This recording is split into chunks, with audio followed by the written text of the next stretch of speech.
Motos dragster da categoria Top Fuel podem ter até 1.500 cavalos e chegar a 425 km por hora em menos de 5 segundos e meio. Ao longo dos anos, elas tiveram várias formas e desenhos, mas nada se aproxima à engenhosidade da Jade Warrior, muitas vezes chamada de trenó dragster devido ao seu desenho maluco.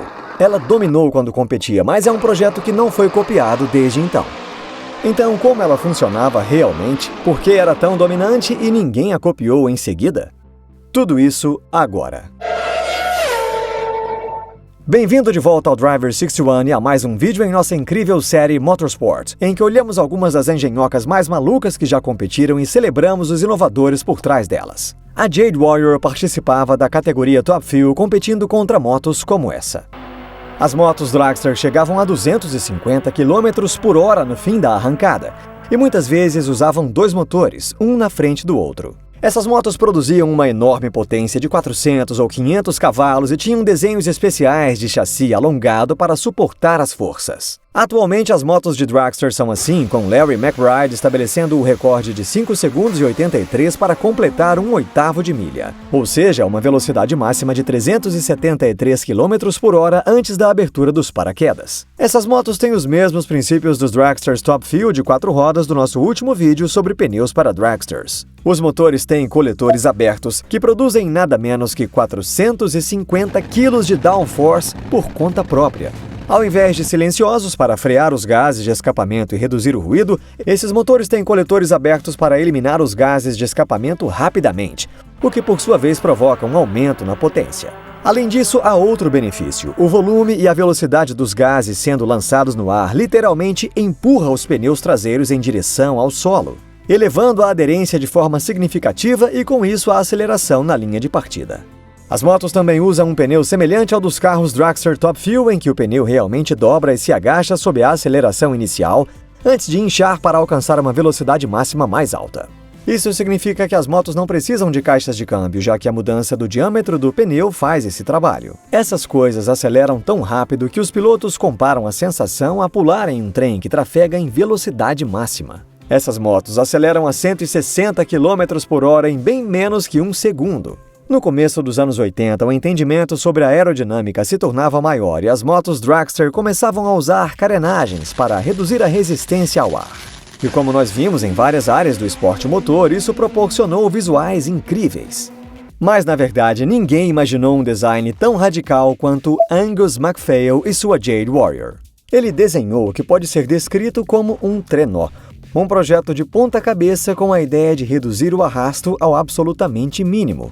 Isso é o que eu amo de verdade no esporte motor, com pilotos e engenheiros que criam essas máquinas incríveis. O fato de que levam cada detalhe ao limite, não importa o quão maluca uma ideia seja. Foi o primeiro dragster Top Fuel a alcançar 320 km por hora com combustível comum, ao invés do volátil nitrometano que muitos competidores usam. Esse desenho inovador permitiu compensar a diferença de potência, já que trouxe várias vantagens para a performance. Primeiramente, reduziu a área frontal da moto mais que pela metade, drasticamente reduzindo o arrasto que ela produzia. Isso produziu uma estrutura extremamente aerodinâmica para reduzir ainda mais o arrasto, o que fez a moto parecer uma bala pilotável. Além disso, o peso se concentrou na dianteira da moto. Um dos principais problemas dessas motos é justamente a tendência de empinar a dianteira com todo esse torque. Muitas delas têm inclusive duas rodas estabilizadoras junto à roda propriamente dita para segurar a moto quando ela começa a empinar. Como o peso de Angus estava bem à frente da moto, as rodas estabilizadoras não eram necessárias,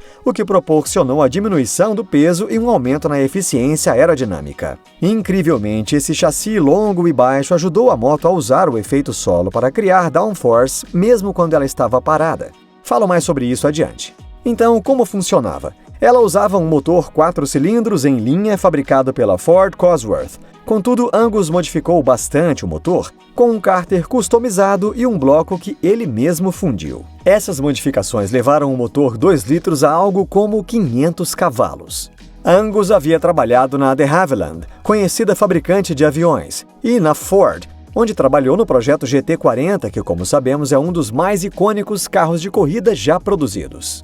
Isso o fez ter acesso a técnicas de produção de ponta e a materiais exóticos, o que valeu uma vantagem sobre os rivais.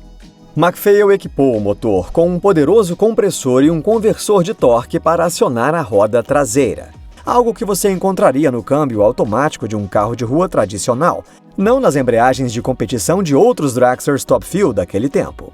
Isso ajudou a abaixar o peso, mas também trouxe um complicador na performance a partir da largada. Em vez de manter altas as rotações do motor e soltar a embreagem quando as luzes se apagavam, McPhail tinha de acionar diretamente o acelerador. A Jade Warrior era uma das mais lentas nos primeiros metros, mas compensava isso mais à frente com sua aderência e eficiência aerodinâmica. A carenagem era feita de fibra de vidro, enquanto o chassi usava tubos de aço soldados para criar uma estrutura leve, e o motor era montado na parte traseira, com os escapamentos voltados para cima para aumentar a aderência, como mencionei antes. Contudo, não foi isso que tornou a Jade Warrior tão especial, e sim o incrivelmente inovador sistema de efeitos solos, semelhante ao da Lotus F1 daquele tempo. Pense um segundo sobre isso, o sistema era usado apenas na Fórmula 1. Ser colocado numa moto dragster era algo completamente extraordinário. Alguns dos gases de escapamento eram canalizados para a parte traseira do assoalho, o que por sua vez jogava mais ar no assoalho e criava downforce, mesmo com a moto parada. Isso é semelhante aos difusores soprados que vimos na Fórmula 1 recentemente. A Jade Warrior também usava saias para grudar as extremidades do assoalho no solo, como a Lotus 79. Isso, por sua vez, mantinha a baixa pressão sobre o veículo vedada no ar externo e ajudava a aumentar o downforce.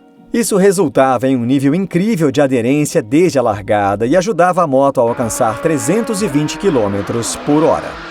Apesar do design estilo trenó, que parecia precário, e ter apenas uma roda de scooter na dianteira, Angus disse na época que a moto na verdade era fácil de controlar durante as arrancadas. A moto às vezes produzia downforce em excesso e Angus descobriu que não podia fazer burnouts antes da arrancada devido a isso.